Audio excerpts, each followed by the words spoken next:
In the shadowy world of international espionage, no operation matches the audacity and precision of Israel's Operation Plumbat. The year was 1968, and the Cold War was at its peak. Nuclear supremacy wasn't just a goal, it was a necessity. Enter Mossad, Israel's legendary intelligence agency, their mission to secure 200 tons of uranium for Israel's clandestine nuclear program. The stakes? Nothing less than the future of a nation surrounded by hostile powers. But how do you steal 200 tons of anything, let alone highly regulated nuclear material? This isn't a heist movie. This is real life with real consequences. Mossad's answer was brilliant in its simplicity. Don't steal it, buy it legally. Well, sort of. They created a front company, Biscayne Traders Shipping Corporation. On paper, it was just another Liberian-registered firm. In reality, it was a masterpiece of deception, complete with forged documents that could fool the sharpest eyes. The plan was set. Mossad's front company, Biscayne Traders Shipping Corporation, made a completely legal purchase of 200 tons of yellowcake uranium from Union Minière, a well-known Belgian mining company. This transaction looked like any other business deal on paper, but getting it to Israel, that required maritime magic. The real challenge lay in transporting this uranium to Israel without alerting international authorities or rival intelligence agencies. They couldn't ship it directly to Israel. That would immediately raise red flags. Enter the Scheersburg A, an innocuous German cargo ship with a date with destiny. This ship was chosen because it was unremarkable, just another cargo vessel plying the Mediterranean trade routes. The Scheersburg A docked in Antwerp, Belgium, and loaded the 200 tons of uranium. According to all official documentation, this ship was destined for Genoa, Italy. This route made perfect sense for a normal commercial shipment. Antwerp is one of Europe's busiest ports, handling all kinds of cargo.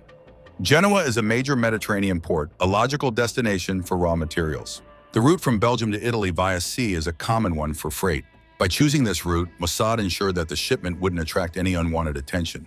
Customs officials, port authorities, and even casual observers would see nothing out of the ordinary. Just another day in international shipping. But the Scheersburg A had no intention of reaching Genoa. Somewhere in the vast Mediterranean, it had a secret rendezvous with an Israeli ship. In the dead of night, far from prying eyes, Israeli operatives executed a daring mid-sea transfer. 200 tons of uranium, moved ship to ship, like a ballet of espionage and engineering. This was the true maritime magic, a complex operation in international waters that made the uranium seem to vanish into thin air. One wrong move, and it's not just the mission at stake, it's lives and potentially an environmental disaster. Meanwhile, in the world's intelligence agencies, silence. No one knew. The perfect crime is the one that's never discovered, and for a time, Operation Plumbat was just that. The Scheersburg A continued to Genoa, empty. The uranium? On its way to Israel, a nation now quietly joining the nuclear club. Operation Diamond. During Cold War, Israel, a small nation surrounded by hostile neighbors, needed an edge. Their enemies had the MiG-21. They didn't, but that was about to change. Enter Munir Redfa, an Iraqi Air Force pilot with a secret. As a Christian in a Muslim-dominated military, Redfa faced discrimination daily. Little did he know, his frustrations had caught the eye of Mossad, Israel's legendary intelligence agency. Meanwhile, in a bustling Cairo market, a Mossad agent posing as a tourist accidentally bumped into Redfa's cousin. This chance encounter would set the stage for one of the Cold War's most audacious heists. Back in Tel Aviv, Israeli Air Force mechanics prepared for a guest they'd never met. Their mission? Be ready to dissect a plane they'd only seen in blurry reconnaissance photos. As tensions rose, Redfa made his decision. On a sweltering August day, he took off for a routine training flight. But this flight was anything but routine. Across the border, Israeli radar operators held their breath. Would Redfa keep his word? As minutes ticked by, doubt crept in. Had the operation been compromised? Suddenly, a blip on the radar. A lone aircraft, flying low and fast. Israeli jets scrambled to intercept. Friend or foe? As Redfa's MiG-21 touched down on Israeli soil, cheers erupted. Operation Diamond was a success. But the story was far from over. In Iraq, Redfa's family embarked on a perilous journey. Smuggled out in the dead of night, they raced against time and secret police to reach safety. The MiG-21's secrets were quickly laid bare. Each rivet, each wire told a story of Soviet engineering.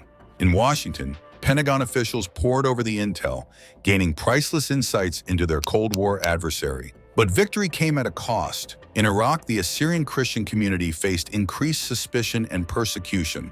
Redfa's act of defiance had far-reaching consequences. Years later, in a twist of diplomatic irony, Israel returned the MiG-21 to the Soviet Union. A gesture of goodwill? Perhaps. But by then, its secrets had long been uncovered. Operation Pager, Lebanon, September 18th. A nation on edge. For months, tension had been building. Hezbollah, ever paranoid, had been warning its operatives against using mobile phones. "Your phone is their agent," the group's leader, Hassan Nasrallah, had cautioned. If only he knew what was coming. 3:30 p.m., the streets of Beirut buzz with afternoon activity. Suddenly, a series of small explosions ripple across the city. Pagers, thousands of them, detonating in a carefully orchestrated symphony of destruction. Cut to a hospital emergency room. Doctors rushed to treat an influx of patients with hand and eye injuries. The pagers had beeped with a message before exploding, giving just enough time for their owners to bring them closer. A cruel twist in an already brutal attack. But who was behind this? All eyes turn to Israel, though no official claim is made. Instead, we see Israeli Defense Minister Yoav Gallant, phone in hand, making a cryptic call to his U.S. counterpart just minutes before the explosions begin. Rewind 6 months. In a nondescript office in Budapest, a woman named Cristiana Barsoni sits at her desk. Her company, BAC Consulting, has just landed a contract to manufacture pagers for a Taiwanese firm. But is this really just a simple business deal? Fast forward to a Mossad planning room. Agents pore over intelligence reports, piecing together Hezbollah's communication network. They've identified a weakness: the group's reliance on outdated technology. The plan takes shape: infiltrate the supply chain, plant explosives in the pagers, and wait. Back in Lebanon, the chaos isn't over. Day 2 brings a new wave of attacks, this time targeting walkie-talkies. The message is clear: nowhere is safe. Cut to Tel Aviv. In a secure briefing room, Israeli officials assess the damage. The operation has been a success. Meanwhile, in Washington, frantic phone calls between diplomats. The U.S. claims no prior knowledge, but questions linger. How deep does this web of deception go? As night falls over Beirut, we see Hezbollah fighters, once confident, now eyeing their equipment with suspicion. Trust, that most valuable currency in their world, has been shattered. In the end, we're left with a changed Middle East. Hezbollah, the once mighty force, is in disarray. Israel has demonstrated its reach and ruthlessness. And caught in the middle, civilians from both sides wonder when or if they'll ever feel safe again.